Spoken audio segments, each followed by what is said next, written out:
지금 예배당 공기의 온도가 마치 이불 속에 있는 것 같은 그런 비슷한 온도여서 따뜻해서 벌써부터 눈을 감고 계신 분들이 그 어느 때보다 많이 계십니다. 눈을 크게 뜨시고 말씀을 듣도록 하겠습니다. 하나님의 보이지 않는 손길의 인도하심을 따라서 나오미와 룻은 베들레헴으로 돌아오게 되죠. 아마도 많은 기대를 가지고 그들이 베들레헴으로 돌아왔을 것입니다. 하나님께서는 나오미와 룻을 가장 완벽한 타이밍에 한치의 어긋남도 없이 베들레헴으로 돌아오게 하셨습니다. 돌아온 나오미와 룻의 삶이 룻기 2장에서부터 이제 본격적으로 시작되는데, 우리는 오늘 말씀 속에서 하나님의 인도하심에 대한 그 놀라운 은혜를 다시 한 번 더 감탄할 수밖에 없는 상황들을 오늘 말씀 속에서 우리는 발견할 수 있습니다. 하나님의 절대적인 그 주권과 하나님의 그 절대적인 인도하심이 정말 놀랍구나 하는 것을, 그리고 정말 은혜가 가득하구나라는 것을 오늘 말씀을 통해서 다시 한 번 더 감탄하고 놀랄 수밖에 없다라고 저는 오늘 이 본문을 그렇게 믿고 그렇게 생각합니다. 나오미와 룻은 보리 추수할 때에 베들레헴에 도착하였습니다. 고대 유대 사회는 4월 하순이나 5월 초순부터 이 보리 추수를 시작하기 되었기 때문에 당시의 이 시기는 기나긴 겨울 우기를, 겨울의 그 추운 그 기간을 끝내고 이제는 따뜻한 햇살로 가득한 때였습니다. 여러분, 봄날을 상상하시면 되겠습니다. 지금은 약간 쌀쌀하지만 조금 더 이제 3월 말 4월 초 4월 중순 되면 우리나라 기온이 따뜻해지지 않습니까? 그때 이 나오미와 이 룻이 베들레헴으로 돌아왔던 것이죠. 보리 추수가 시작될 때쯤이었습니다.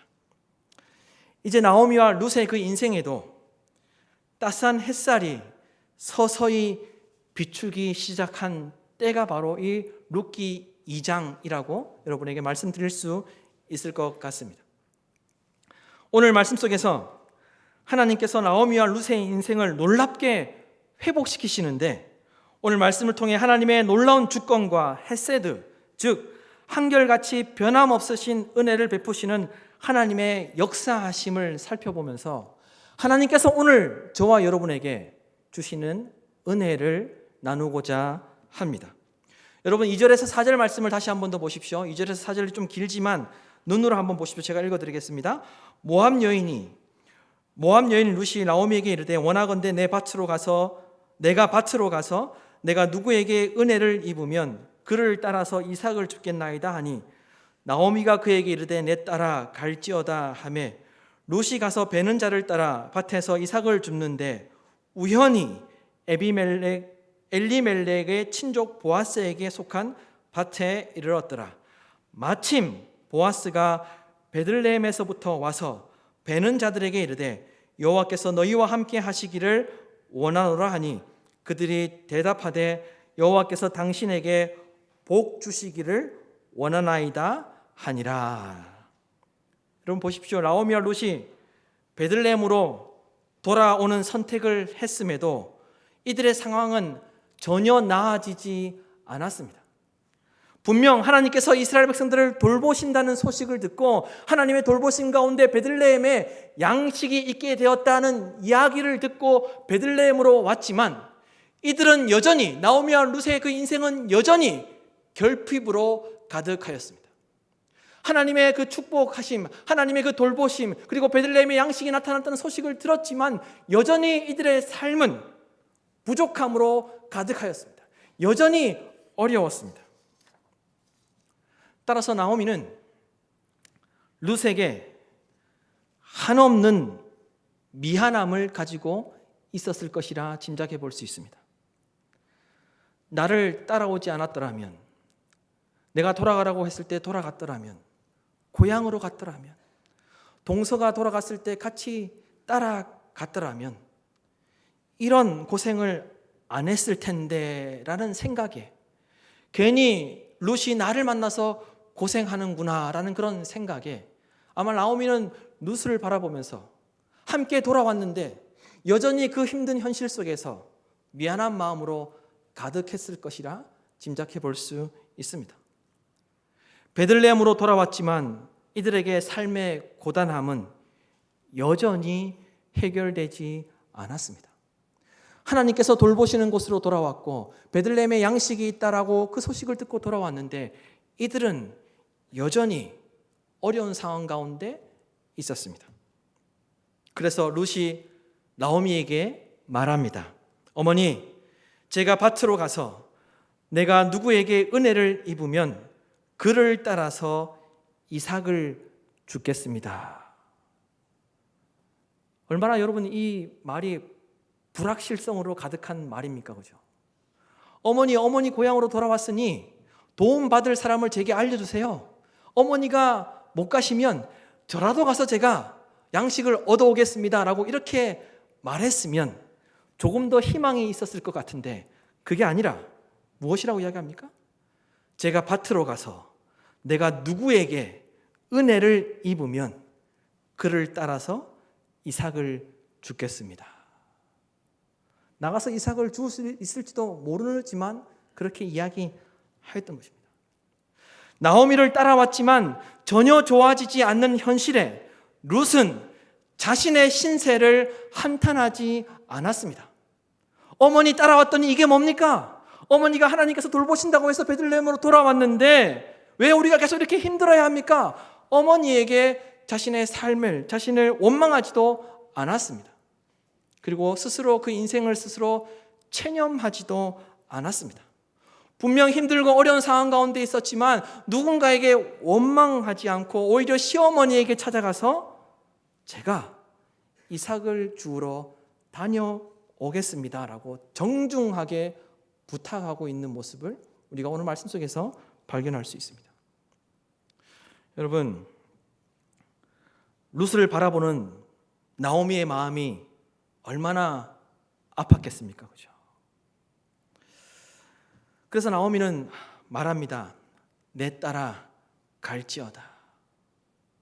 원망이라도 하고 불평이라도 했으면 오히려 마음이 편하겠는데 그런 원망과 불평 전혀 없이, 힘들다는 이야기 전혀 없이 제가 이삭을 주워오겠습니다 라고 그렇게 말하였을 때 시어머니 나오미는 내 딸아 갈지어다 라고 이야기하였습니다.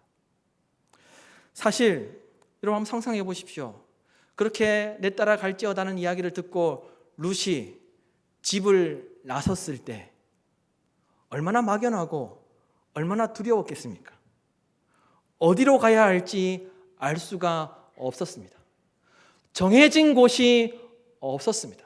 그 어떤 누구에게도, 그 어떤 사람에게도 도움을 요청할 수 있는 곳이 하나도 없었습니다.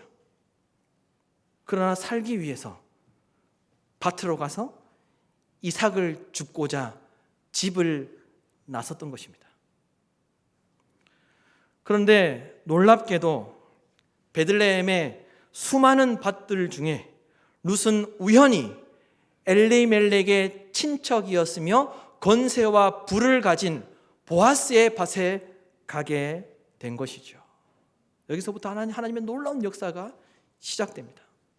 3절에 이 우연이라는 단어가 너무나도 중요한데 히브리어로 카라미크레라는 단어입니다. 카라미크레. 이 단어는 두 단어가 합쳐진 합성어입니다. 문자적으로 해석하면 우연하게 이루어졌다는 그런 의미가 있고 만남을 만나게 되었다는 그런 의미가 있습니다. 이 우연이라는 이 카라미크레는 이런 의미가 있다는 것이죠. 이 우연이라는 말을 좀 더 이해하기 위해서는 창세기 24장에 보면 이삭이 부인 리브가를 만나게 되는 그 사건이 기록되어 있습니다. 아브라함이 자기의 나이가 많은 종에게 이삭을 위해서 이삭의 아내를 찾아오라라고 그렇게 이야기를 합니다. 종이 얼마나 난감했겠습니까? 그래서 종이 길을 떠나서 어느 한 곳에 도착하여서 하나님께 기도하죠. 하나님 여호와여, 원하건대 오늘 나에게 순조롭게 만나게 하사 이삭의 부인을 만나게 해달라고 그렇게 기도하였습니다. 그런데 그 기도가 끝나자마자 누구를 만나게 됩니까? 그 아브라함의 종 앞에 리브가가 나타나게 되죠. 순조롭게 만나게 하사로 번역된 그 창세기 24장의 그 순조롭게 만나게 하사라는 그 단어와 오늘 우리가 읽었던 룻기 2장 3절에 나오는 이 우연이라는 단어가 카라라는 동사가 같이 사용된 같은 단어입니다. 하나님께서 예비하신 만남이었다는 것을 이야기하는 것입니다. 순조로운 만남이 그냥 정말 우연히 만난 것이 아니라 하나님께서 예비하신, 준비하신 만남이었던 것이죠. 따라서 이 3절의 이 우연이라는 말은 미리 준비한 것처럼 보이는 미리 준비된 만남을 이야기하는 것입니다. 그래서 이 우연이라는 이 표현, 룻이 우연히 엘리멜렉의 친족 보아스의 밭에 갔다라고 표현한 이 우연은 하나님께서 룻이 보아스의 밭으로 가도록 그의 생각과 그의 마음과 그의 발걸음을 하나하나 주장하시고 인도하셨다는 그런 의미의 표현이라는 것입니다. 인간적으로 볼 때는 우연이지만 하나님께서 룻으로 하여금 그 보아스의 밭에 가도록 생각하게 하시고 판단하게 하시고 결정하게 하시고 그 발걸음 하나하나를 하나님께서 절대적 주권을 가지고 인도하셨던 것입니다. 그래서 룻이 그 보아스의 밭에 갈 수 있었던 것이죠. 더욱이 룻이 우연히 보아스의 밭으로 가게 되었을 때 4절 말씀이 어떻게 시작합니까? 마침 보아스가 베들레헴에서 밭으로 왔다라고 그렇게 기록하고 있습니다. 많고 많은 날 중에 룻이 보아스의 밭에 갔던 그날 마침 보아스도 자기 밭에 왔습니다. 마침 보아스도 자기 밭에 왔다는 거죠. 이 마침이라는 히브리어는 힌네라는 히브리어입니다. 그런데 여기는 두 가지 뜻이 있습니다. 첫 번째는 바로 그때라는 시간적 의미를 담고 있는 그런 의미를 가지고 있습니다. 바로 그때 보아스가 자기 밭에 왔다는 그런 의미가 있고, 두 번째는 놀라움을 표현할 때, 감탄할 때 쓰는 어찌하여 여기까지라는 그런 의미가 있습니다. 그러니까 어찌하여 여기까지 보아스가 밭으로 왔을까라는 그런 놀라움이 담겨 있는 그런 의미라는 거죠. 따라서 이렇게 해석할 수 있습니다. 잘 들어보십시오. 그런데 놀랍게도 바로 그때 보아스가 베들레헴에서 여기까지 왔다. 그런데 놀랍게도 바로 그때 보아스가 베들레헴에서 여기까지 왔다. 여러분, 보아스가 자기 밭에 온 것이 왜 놀랄 일입니까? 여러분, 놀랄 일입니까? 회사의 사장이나 오너가 자기 회사에 가는 게 놀랄 일입니까? 사장이나 오너가 자기 회사에 갔는데 직원들이 놀라면 보통 그 회사는 어떤 회사입니까? 사장이나 회장이 그 회사에 잘 안 가는 거예요. 평소에 안 하던 그런 모습이, 그런 회사에 왔던 그 모습이 나타나니까 직원들이 놀라는 거죠. 여기까지 왜 왔을까? 자기 회사인데. 왜 놀랐을까요? 왜 마침이라는 단어를 사용했을까요? 하나님께서 우리에게 놀라운 것을, 놀라운 섭리를 말씀해 주시기 위함이죠. 평소에 보아스는 자기 밭에 잘 오지 않았습니다. 밭이 얼마나 많았는지 모르겠지만 밭일에 대해서 관심이 없었습니다. 그런데 룻이 보아스의 밭에 우연히 오게 된 그날, 평소와 다르게 보아스가 밭에 왔기 때문에 그것이 놀랄 일이었던 것입니다. 또 하나 이것이 놀랄 일인 이유는 랍비들은 다르게 보고 있습니다. 랍비들은 그 놀라움의 다른 이유라고 설명하고 있습니다. 랍비들이 이 룻기를 연구한 문헌에 따르면, 룻기 문헌에 따르면 보아스가 자기 아내의 장례식을 마친 후 자기 밭으로 돌아왔다는 기록이 있습니다. 그리고 그 말씀 속에서 그와 같은 증거들을 여러 이야기하고 있습니다. 그런데 시간이 부족하기 때문에 그걸 다 말씀드릴 수는 없고, 아무튼 랍비들의 주장대로라면 지금 이 보아스는 자기의 아내의 장례를 마치고 곧바로 자기 밭에 왔던 것이죠. 올 수 없는 상황 가운데, 누구도 올 거라고 생각할 수 없는 그 상황 가운데 보아스가 왔기 때문에 마침이라는 단어가 사용된 것입니다. 하나님께서 보아스로 하여금, 보아스가 올 수 없는 그런 상황 속에 있었지만 보아스의 마음 가운데 밭으로 가야 한다는 마음의 감동을 주셔서 하나님의 절대적 주권 속에서 보아스도 룻이 왔던 그날 마침 그곳에 오게 되었던 것입니다. 하나님께서 룻의 인생만 간섭하셔서 그의 인생을 인도하셨던 것이 아니라 보아스의 그 마음 가운데, 그의 생각 가운데 절대적인 주권과 하나님의 인도하심을 통하여서 보아스를, 룻이 오는 그날, 그 많은 날 중에 그날 보아스의 마음 가운데 감동을 주셔서 자기 밭으로 오게 하셨던 것이죠. 그래서 이 일이 놀랄 일이었던 것입니다. 룻기의 입장에서 보면 어쩌다가 보아스의 밭에 간 것이 아닙니다. 어쩌다가 보아스와 만남이 이루어졌던 것이 아니라 이 우연과 마침 속에는 하나님의 가장 완벽한 타이밍이 나타나도록 하신 하나님의 절대적인 인도하심과 절대적인 주권이 나타나고 있었다는 것입니다. 워렌 위어스비 목사는 이 룻기의 이 사건을 이렇게 해석하고 있습니다. 하나님의 섭리로 말미암아 룻은 보아스에게 속한 밭에 이삭을 줍게 되었다. 성경은 우연히 이 밭에 오게 되었다고 기록하고 있지만 사실 그것은 우연이 아니었다. 여호와께서 그녀의 발걸음을 인도하신 것이다. 아무튼 우리가 우리 인생을 하나님께 헌신할 때 우리에게 발생하는 일은 우연이 아니라 필연에 의해 일어나는 것이다. 저는 여기서 조금 더 보탠다면 하나님께서 룻의 발걸음만 인도하셨던 것이 아니라 보아스의 그 마음과 그 발걸음도 인도하셨던 것입니다. 그리고 워렌 위어스비 목사는 이렇게 이야기합니다. 우리가 우리의 인생을 하나님께 헌신할 때 우리에게 발생하는 일은 우연이 아니라 필연에 의해 일어나는 것이다. 여러분, 우리는 하나님의 절대적인 주권을 분명하게 신뢰하며 믿어야 할 줄로 믿습니다. 많은 사람들이 스스로 결정하고 스스로 모든 것을 이루어간다고 생각하지만 룻기의 말씀을 통해서 본다면 그 모든 생각들은 착각입니다. 내가 모든 것을 결정할 수도 없고 내가 스스로 원하는 바를 이루어갈 수도 없습니다.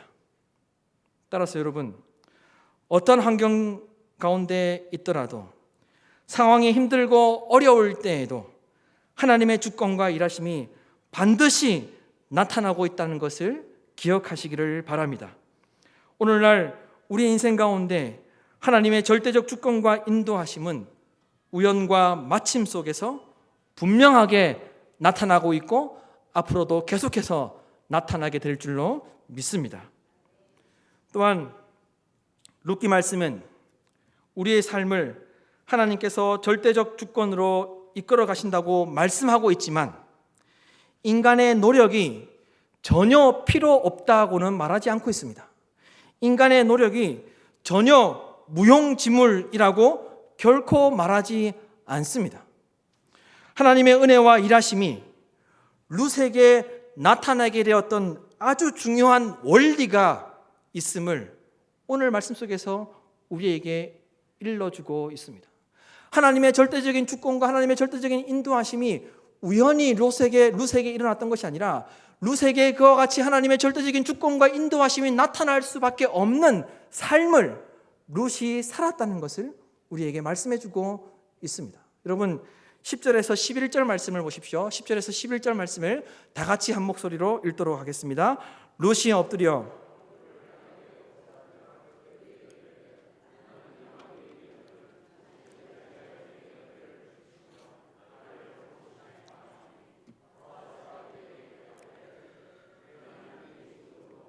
네가 시어머니에게 행한 모든 것과 내 부모와 고국을 떠나 전에 알지 못하던 백성에게로 온 일이 내게 분명히 알려졌느니라. 아멘. 보아스는 자기 밭에서 이삭을 줍고 있는 여인이 나오미와 함께 모압 지방에서 돌아온 룻이라는 사실을 알게 됩니다. 그리하여서 보아스는 룻을 내 딸이라 부르면서 세 가지를 약속하게 됩니다.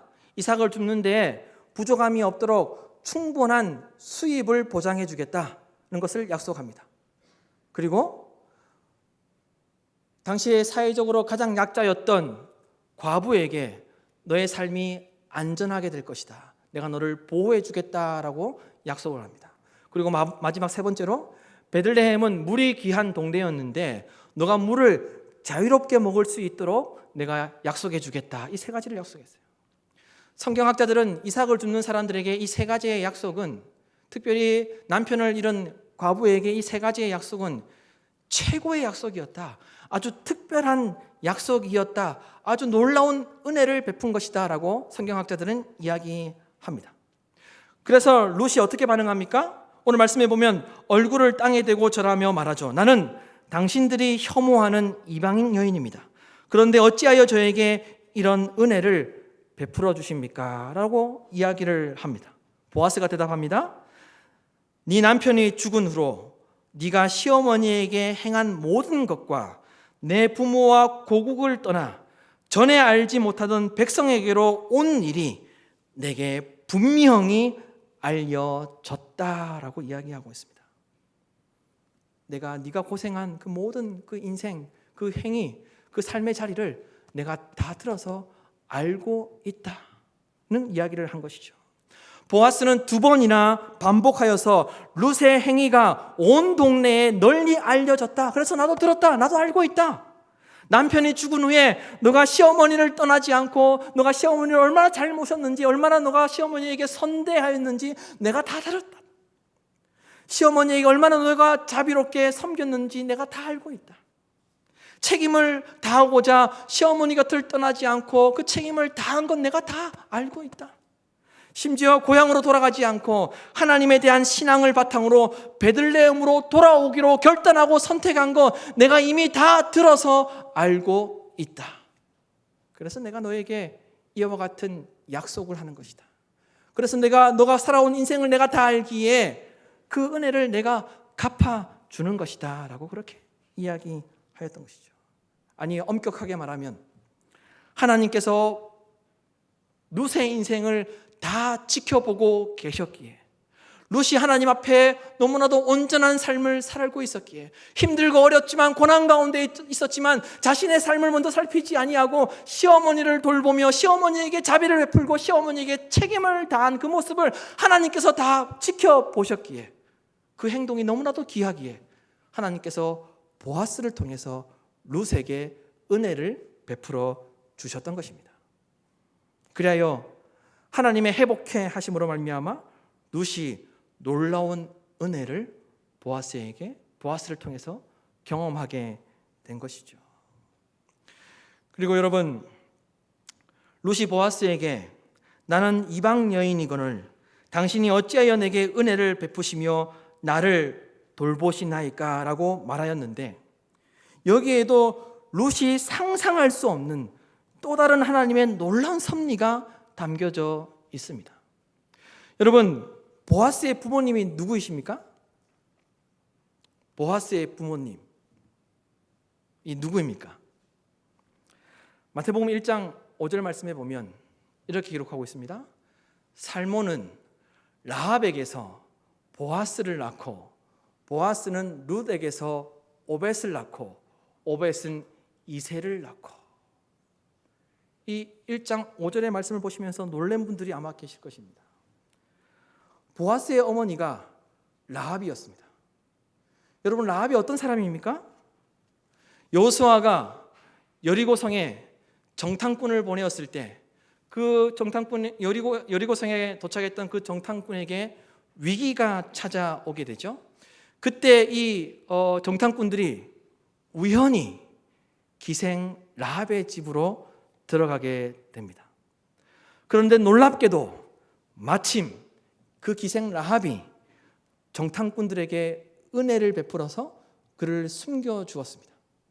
기생 라합도 들키면 자기의 목숨도 위험한데 자기가 어려움을 당할 수 있음에도 불구하고 자기 인생보다 이방인들, 이스라엘 백성들을 지켜주기 위해서 그들을 숨겨 주었던 겁니다.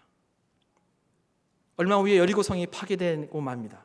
그리고 기생 라합은 이스라엘 백성들과 함께 살기로 선택하였습니다. 자기 민족을 버리고 이 기생 라합도 이스라엘 사람들과 함께 살기로 선택하고 이스라엘 백성들과 함께 거주하게 됩니다. 그리고 함께 거주하면서 살몬을 만났는데 살몬과 결혼하여서 자녀를 낳았는데 그게 바로 보아스였습니다. 여러분, 하나님의 섭리가 놀랍지 않습니까? 보아스도 어머니가 이방인이었기 때문에 이방인에 대한 남다른 마음이 그에게 있었던 것입니다. 보아스도 어머니가 이방인이었기 때문에 이스라엘 백성들과 함께 지내는 것이 얼마나 어려운지, 다문화 가정이 우리나라에서 살기가 쉽습니까? 어렵습니까? 어렵죠.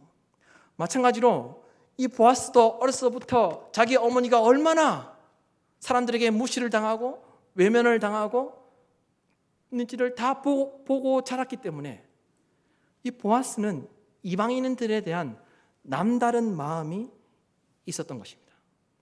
이 또한 하나님의 완벽하고 놀라운 섭리라고 할 수 있습니다. 하나님은 이처럼 시공간을 초월하셔서 룻을 위해서 놀랍게 준비하고 계셨던 것입니다. 사랑하는 성도 여러분, 우리는 힘들고 어려운 상황을 만나게 될 때, 우리 인생 가운데 문제가 생겼을 때 어떻게 반응합니까? 힘들고 어려우면 우리는 나의 삶을 지켜야 한다는, 나의 가족을 지켜야 한다는, 나의 가정을 지켜야 한다는 생존 본능이 발동되어서 자기 자신에게만 더욱 집중하게 됩니다. 룻처럼 반응하지 못하고 다른 사람을 살피지 못합니다. 심지어 신앙마저도 저버리는 경우들이 우리에게 나타날 수 있습니다. 눈앞에 보이는 어려움과 고난들로 인해서 자기 문제만 바라보고 자기만 생각하고 자기 삶만 지키려고 하는 모습들이 우리에게서 나타날 수 있다는 것입니다. 그러나 여러분, 기억하십시오. 힘들고 어려울 때에도 룻처럼 삶의 자리에서 다른 사람에게 성실함이 나타날 때 하나님은 그 인생 가운데 하나님의 절대적인 주권과 하나님의 절대적인 인도하심을 베풀어 주시는 줄로 믿습니다. 다른 사람에게 선한 모습이 나타나야 하고 하나님을 저버리지 않는 신앙의 모습이 나타나야 하나님께서 베풀어 주시는 놀라운 은혜를 누리게 된다는 것을 여러분 기억하시기를 바랍니다. 이것이 하나님의 은혜를 누리게 되는 영적 원리입니다. 하나님께서 룻을 통해서 우리에게 말씀해 주고 있습니다. 이어서 보아스는 룻을 축복하고 룻은 보아스에게 겸손과 감사함으로 나아가게 되죠. 12절에서 13절 말씀입니다. 다 같이 읽도록 하겠습니다. 여호와께서 내가 행한 일을 보답하시기를 원하며